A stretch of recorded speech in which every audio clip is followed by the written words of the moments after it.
నమస్తే, welcome to one TV special focus. నేను Gauri. YS కుటుంబానికి కంచుకోటగా ఉన్న కడపలో తెలుగుదేశం పార్టీ రాబోయే మహానాడు నిర్వహించడానికి సన్నాహాలు చేస్తోంది. గత ఎన్నికల్లో ఉమ్మడి కడప జిల్లాలో ఇప్పటికే టీడీపీ పాగా వేసింది. జిల్లాలోని 10 అసెంబ్లీ స్థానాలకు గాను 7 కైవసం చేసుకున్న కూటమి జగన్ కు షాక్ ఇచ్చింది. ఇప్పుడు అదే జిల్లాలో లోకేష్ కనుసన్నల్లో మహానాడు నిర్వహణకు ఏర్పాట్లు జరుగుతుండడం సర్వత్రా ఆసక్తి రేపుతోంది. ఈసారి కడప జిల్లాలోనే తెలుగుదేశం మహానాడును ఎందుకు నిర్వహించబోతోంది? ఈసారి కడపలోనే ఎందుకు నిర్వహించాలి అనుకుంటున్నారు? తెలియాలి అంటే ఈ స్పెషల్ స్టోరీ చూడాల్సిందే. కడప జిల్లా రాజకీయాలతో వైఎస్ కుటుంబానికి ఎనలేని బంధం ఉంది. గత ఎన్నికల్లో వైసీపీ రాష్ట్ర వ్యాప్తంగా తుడుచుకుపోయిన కడపలో మాత్రం 3 ఎమ్మెల్యే స్థానాలు కైవసం చేసుకోవడమే కాకుండా ఉమ్మడి కడప జిల్లాలోని 2 లోక్సభ స్థానాలు గెలిచి తన పట్టు నిలుపుకుంది. కడప అంటేనే వైఎస్ కుటుంబం అంటేనే కడప అనే నానుడి నాటుకుపోయింది. నాటి కాంగ్రెస్ పార్టీ నుంచి నేటి వైసీపీ వరకు అక్కడంతా ఆ కుటుంబానిదే హవా. అందుకు తగ్గట్టే గడచిన 25 ఏళ్లలో ఉమ్మడి కడప జిల్లాలో టీడీపీకి నామమాత్రపు సీట్లే దక్కాయి. మొత్తం 10 అసెంబ్లీ నియోజకవర్గాలకు గాను 2004లో ఒక్కచోట మాత్రమే గెలిచింది తెలుగుదేశం. 2009లో కూడా అదే పరిస్థితి. 2014లో కూడా రాజంపేటలో మాత్రమే తెలుగుదేశం పార్టీ ఎమ్మెల్యే గెలిచారు.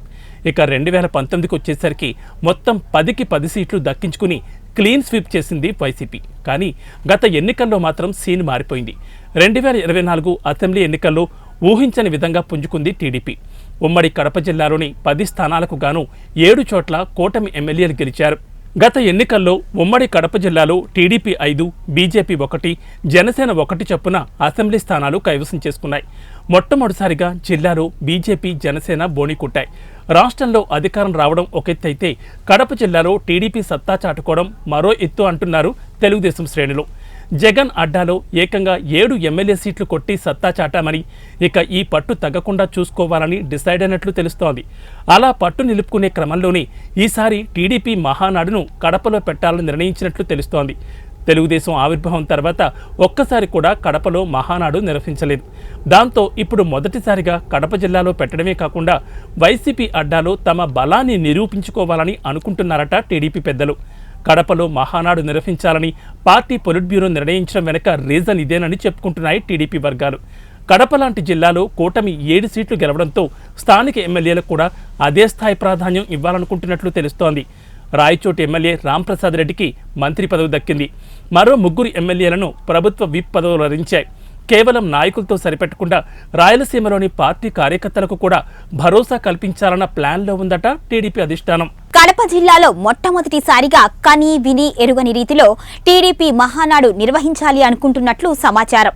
నిర్వహణ కోసం కడప నగరంలోని 4 ప్రాంతాలను పరిశీలించిన జిల్లాల నేతలు అధిష్టానానికి నివేదికలు పంపారట. ఇప్పటికే వైసీపీ అడ్డాలో పాగా వేసిన టీడీపీ మహానాడు నిర్వహణతో తన సత్తా చాటాలి అని అనుకుంటోందట. అటు వైసీపీకి బిగ్ షాక్ ఇవ్వడంతో పాటు కార్యకర్తలకు భరోసా కల్పించాలి అనేదే టీడీపీ ధ్యేయంగా చెప్పుకుంటున్నారు. ఒక దెబ్బకు 2 పిట్టలు అన్నట్టుగా మహానాడు జరగాలి అనేది టీడీపీ పెద్దల టార్గెట్ గా నిలుస్తోంది. టీడీపీ ప్రారంభం నుంచి కడప ఎంపీ స్థానాన్ని ఒక్కసారి గెలుపొందింది. 1984 తర్వాత టీడీపీ కడప లోక్సభ స్థానాన్ని గెలవలేదు. వైసీపీ చిత్తుగా ఓడిపోయిన 2024 ఎన్నికల్లో సైతం టీడీపీ కడప లోక్సభను కైవసం చేసుకోలేకపోయింది. కడప జిల్లా రాజకీయాల్లో వైఎస్ కుటుంబం అంతగా ముద్ర వేసింది. ప్రారంభంలో కడప జిల్లాలో కూడా టీడీపీకి చాలామంది బలమైన నేతలున్నారు. అయినా ఆ మేరకు అసెంబ్లీ, లోక్సభ స్థానాలు గెలవలేదు. కాంగ్రెస్కు ప్రతిపక్ష హోదా కూడా దక్కకుండా చేసిన 1994 ఎన్నికల్లో సైతం కడప జిల్లాలో కాంగ్రెస్ 4 ఎమ్మెల్యే స్థానాలను గెలుచుకుంది. కడప అంటే అందరికీ గుర్తుకు వచ్చేది వైఎస్ కుటుంబమే. నయానో భయానో కడప రాజకీయాల్లో వైఎస్ కుటుంబం చక్రం తిప్పింది. దీంతో ఇతర పార్టీలకు స్థానం లేకుండా చేశారు. చివరికి కడప జిల్లాకు వైఎస్ పేరు పెట్టేశారు. ప్రస్తుతం టీడీపీకి కడప జిల్లాలో బలమైన నేతలున్నారు. మండపల్లి రాంప్రసాద్ రెడ్డి, బీటెక్ రవి, రెడ్డప్పగారి శ్రీనివాసరెడ్డి, వరదరాజుల రెడ్డి లాంటి నేతలు ఉన్నారు. దీంతో ఇప్పుడున్న పట్టును నిలుపుకోవాలని టీడీపీ భావిస్తోంది. వైసీపీని ఇంకా దెబ్బ కొట్టాలని భావిస్తోంది. రాబోయే స్థానిక సంస్థల ఎన్నికల్లో జిల్లాల్లో కూటమి ఎక్కువ స్థానాలు గెలవాలని కోరుకుంటోంది. కడప జిల్లాలో మహానాడు నిర్వహిస్తే జగన్ను మానసికంగా దెబ్బతీయొచ్చు అని టీడీపీ పెద్దల వ్యూహంగా తెలుస్తోంది. కడపను చూసుకునే జగన్ ఇప్పటి వరకు ధీమాతో ఉన్నారు. ఎక్కడ ఎలా ఉన్నా తన సొంత జిల్లాలో మాత్రం తనదే పైచేయి అన్నట్లు ఉంటారు జగన్. ఇప్పటికీ కూడా ఉమ్మడి జిల్లాలో 2 లోక్సభ స్థానాలు గెలిచి ప్రత్యర్థులకు సవాల్ విసురుతున్నారు. ఈ క్రమంలో జగన్ను దెబ్బ కొట్టాలని టీడీపీ భారీ స్కెచ్ వేస్తోంది. మహానాడు నిర్వహించడం ద్వారా జిల్లాలో తన బలాన్ని చాటాలని చూస్తోంది. ఇటీవల జనసేన పార్టీ కూడా ఆవిర్భావ దినోత్సవాన్ని భారీగా నిర్వహించిన సంగతి తెలిసిందే. ఇదే తరహాలో టీడీపీ మహానాడును కడపలో నిర్వహించాలని చూస్తున్నట్లు తెలుస్తోంది. ఇప్పటికే జగన్కు ప్రతిపక్ష హోదా లభించలేదు. మరోవైపు మహానాడు సక్సెస్ అయితే జగన్కు వ్యక్తిగతంగా కొంత ఇబ్బందులు కలగక తప్పదని రాజకీయ విశ్లేషకులు చెబుతున్నారు. కడప జిల్లా అంటే వైఎస్ జిల్లా అనే ముద్ర పోగొట్టాలని టీడీపీ తెగ ప్రయత్నం చేస్తోంది. కడపలో ఇప్పటికే పాగా వేసిన టీడీపీ తన బలాన్ని ఇంకా పెంచుకోవాలని చూస్తోంది. మొదటి నుంచి కడప మీద దృష్టి సారించినప్పటికీ గట్టి పట్టు సాధించలేకపోయింది. ఇప్పటికీ మంచి అవకాశం దొరికింది. దీన్ని ఇప్పుడు ఉపయోగించుకోవాలి అని చూస్తోంది. చూడాలి మరి కడపలో మహానాడు ఎలా ఉంటుందో. ఇది వాళ్ళ స్పెషల్ ఫోకస్. మరో ఇంట్రెస్టింగ్ టాపిక్ తో మళ్ళీ కలుద్దాం. అంతవరకు సెలవు. Keep watching 1 TV.